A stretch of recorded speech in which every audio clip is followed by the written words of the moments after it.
Merci, Monsieur le ministre.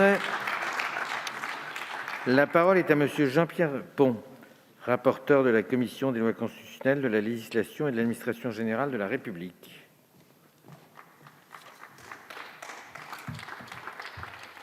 Merci, Monsieur le Président. Monsieur le ministre, Madame la Présidente de la Commission, chers collègues, il nous est aujourd'hui permis d'entrevoir avec toute la prudence que cette affirmation impose la sortie d'une période qui a éprouvé notre pays depuis plus d'un an. En ce printemps 2021, si le virus de la Covid-19 persiste, mute et continue de tuer malgré tous les efforts déployés, au premier rang desquels sont ceux de nos personnels soignants, la campagne de vaccination est désormais bien engagée et suscite légitimement l'espoir et la patience. Nous devons néanmoins rester prudents. Les effets tant entendus du vaccin sont pour bientôt et dans cette attente, l'effort collectif consenti par les Français doit être maintenu, selon des modalités adaptées au contexte sanitaire actuel. C'est un équilibre fragile et exigeant que recherche donc le présent projet de loi. Favoriser au maximum la reprise des activités, tout en maintenant des mesures nécessaires à la lutte contre l'épidémie.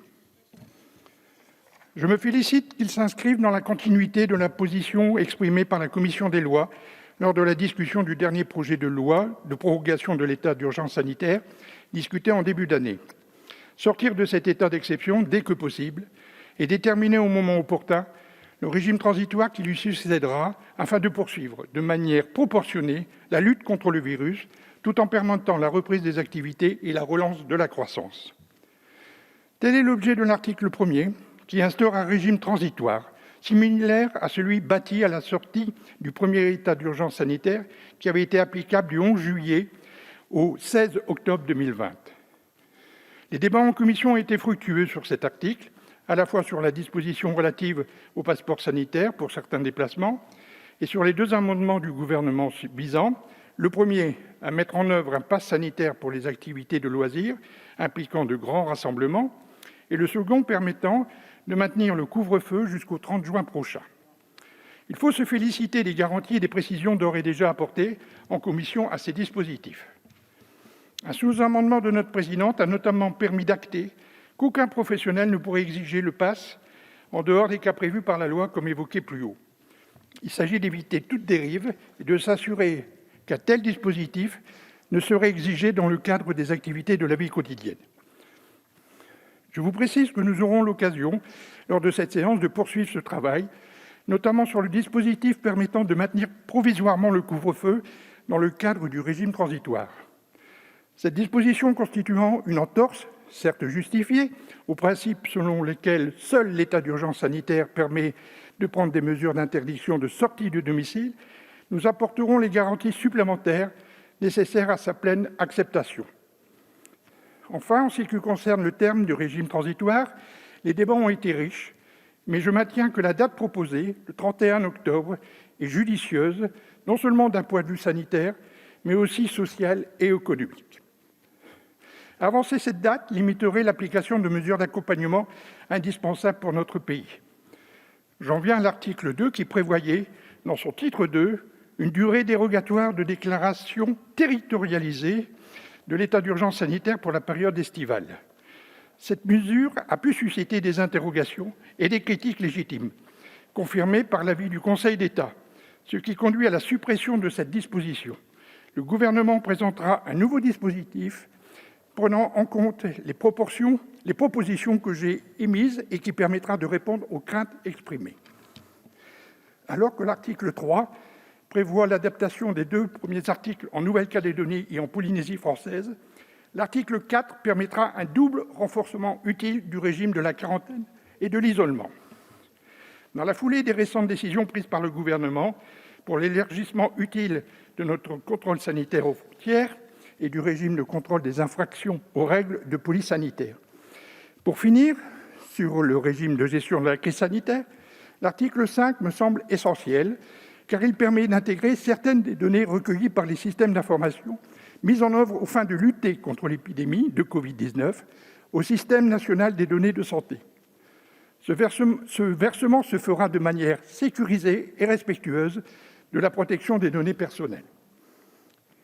Il vise à aligner les modalités de recueil des informations sanitaires relative à la Covid-19 sur le régime de droit commun, et rien que le droit commun. Il constitue un outil indispensable pour améliorer, à terme, prise en charge et connaissances médicales pour apprendre à mieux faire face à d'éventuelles prochaines épidémies. J'espère vivement que nos discussions permettront de dissiper les malentendus qui ont pu apparaître en commission des lois sur cet article. Je précise d'ores et déjà que les données concernées ne seront pas des données identifiantes et personnelles, détruites au bout de 3 mois, mais bien des données sanitaires sous pseudonyme. J'ai évoqué les mesures d'accompagnement prises depuis le début de la crise. L'article 6 prévoit d'en proroger un certain nombre jusqu'à la fin de la période transitoire au 31 octobre, de façon tout à fait opportune. Sont concernés le fonctionnement des juridictions ou encore celui des assemblées délibérantes locales.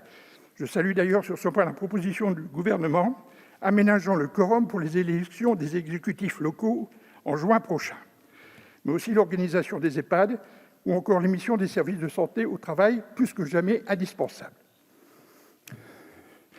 D'autres mesures d'accompagnement nécessaires pourront être prolongées et adaptées par voie d'ordonnance avec l'article 7, qui porte sur l'activité partielle, la trêve hivernale et l'indemnisation chômage des intermittents. Je conviens que la méthode des ordonnances est contestée, et elle est ici opportune. Elle permettra d'adapter des outils précieux en fonction de l'évolution de la situation sanitaire que nous ne pouvons pas encore appréhender. L'article 8 prévoit des aménagements pour les scrutins de juin en adaptant la campagne électorale et les opérations de vote, profession de foi numérique, vote en extérieur, affichage électoral étendu. Tout est conçu pour que les scrutins se déroulent dans les meilleures conditions pour les candidats et les électeurs. La Commission a également clarifié les mesures prévues en matière de débats électoraux pour en maximiser l'efficacité. En outre, à mon initiative et à celle de notre collègue Gouffier-Chaille du groupe La République En Marche, la Commission, avec un nouvel article 9, a avancé la date limite de délivrance des récépissés définitifs de candidature, permettant ainsi d'étendre la période d'affichage électoral. C'est une mesure opportune, dont le principe est d'ailleurs soutenu par le gouvernement, comme en témoigne le décret paru samedi au Journal officiel.